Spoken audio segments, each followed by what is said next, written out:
This segment is brought to you by Rouse's Markets. Feels like home.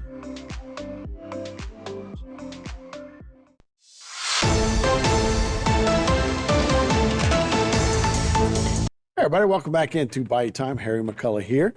Bridges, of course, has been a big topic for a long time, but bridges are starting to open it up. And here to talk a little more about it, Jason Bergeron, Terrebonne Parish president. So thanks so much for being with us. And I tell you, it's been, for you, I'm sure every day, it's like, oh, just don't let another bridge break. But now DOTD is stepping up. You guys are stepping up.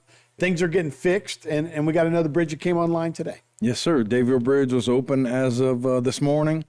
And again, every day we're making progress. Like I talked about in my video this morning. We have, which I'd said at the time, the Bayou Blue pontoon. We thought it was going to be at the end of this month, but it's actually going to be mid-October now. With the Dularge Bridge opening up for curfew traffic at the end of September. So definitely making some progress. Then we have the Dulac Pontoon Bridge with the repairs we have to do. That's going to take out to the end of the year probably. And we still have the Buquet Bridge. That's going to be the third quarter of 26. And I guess we're going to work on the tunnel a little bit this weekend. So we're going to close that down for just a little while. But and it was something I wanted to say on my video, but I didn't get a chance to say it. And I'll say it now. But the thing that's going on this weekend is there's going to be a rehab project for the tunnel in about 3 years, 2 to 3 years, they're saying. And so this is actually the designers going out there doing a walkthrough with the tunnel on the 20th. They're thinking that it won't take as much time as they've requested, but there's actually nothing they're going there and fix. There is some stuff that needs to be fixed, and especially around the lighting is going to be addressed after the Dularge Bridge is back functional. And that's a state job too. That is a state job. Yep, that is a state job. Which, look, we're kind of joking earlier. DOTD was kind of sneaking into FEMA territory where people were like, going, DOTD. But we got to give them credit. Those guys have been getting things done, right? You know, the governor got in there. We were talking a while ago about how long I've been in office. So if you're looking at the governor being in about the same amount of time, that year and 8 months, things move even slower at that level. But he's done a great job of putting some new people in place. The legislative body has put together some ordinances, some bills in there to change the way things are organized.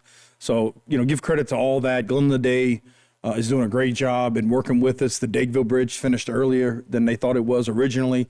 And so, they're fighting the bureaucracy. They're fighting the issues that have been placed for 30, 40 years. But we are starting to make some progress. And like I said in my video this morning, we got some road work going on right now. It's frustrating. Progress is painful.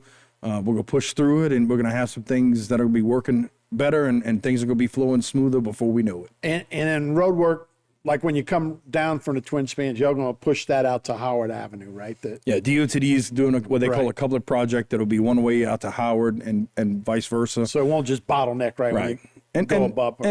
We do, based on this, and look, this is a traffic engineers. When we were going through with DOTD and their engineers on issues we were having with the Dularge Bridge close, and we were doing drones and having conversations, there's a lot that goes into adjusting lights and some other things. And so situations where we thought this might be better, working with their engineers, we were able to rule some of that out and really work together to help make sure the traffic flows as easy as possible with all the issues going on. That's really great to hear, because you don't hear that a whole lot. Everybody's going, oh, once it leaves us, we don't know where it goes. So that's good to hear everybody's working together. Now, if people want to talk to you, you're going to have a town hall meeting tomorrow in Pointe-a-Chat. Yeah, like we've been doing since I got in office. We're doing a town hall a month in the different community areas. Tomorrow night is in Pointe-a-Chat at 6 o'clock at St. Charles Church across from the old school. And again, we're going out there and having conversations about what's going on. We have a presentation that we talk about just everything that's going on, hurricane recovery, CDBGR money, all the things that are going on in the parish. And then from there, we answer questions and we work on helping resolve community issues. And we're looking at what were the things that we talked about when we were there last, that we come back, and hopefully that all that's been addressed and answered when we come back this time. How's your reception when you see people?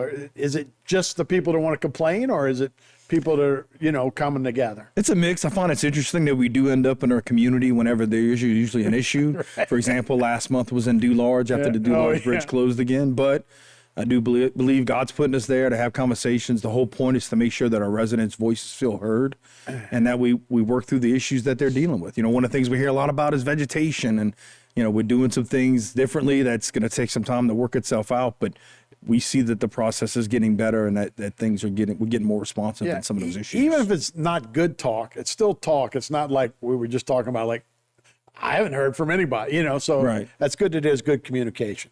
Also, you're having something on your website where they're going to do the, well, you tell me what money that is, CGBD. So ZDBGDR, of course, has been the conversation about $2 million being reallocated. So we put a survey up on our Facebook page, and we're looking to get feedback from the residents of where they think. And I know some people have said, it's not very detailed in the descriptions. If you go to tpcg.org/recovery, you can see the applications for these projects. You can see what they mean, what they stand for, and then go back to the Facebook page and vote on that survey. And we're hopefully going to probably keep that leash running another week or so. But we're looking to get feedback from our residents on what they think we should put that money towards. Yeah, and this is not new. They already have to be aligned. Yeah, this is one projects, of the 20. right? We had 29 projects. We're looking at saying pick one of the other 28. Of course, we're always looking for ideas of how we can spend funding, and unfortunately don't get to spend it in a lot of the ways that we would like to. Right. But this is an opportunity to get some feedback from our residents. Yeah, so hurricane season has been good to us, We're in the downward slope of it as of September 10th. We're never completely out of it, but we want to make sure that everybody is always prepared and ready to roll.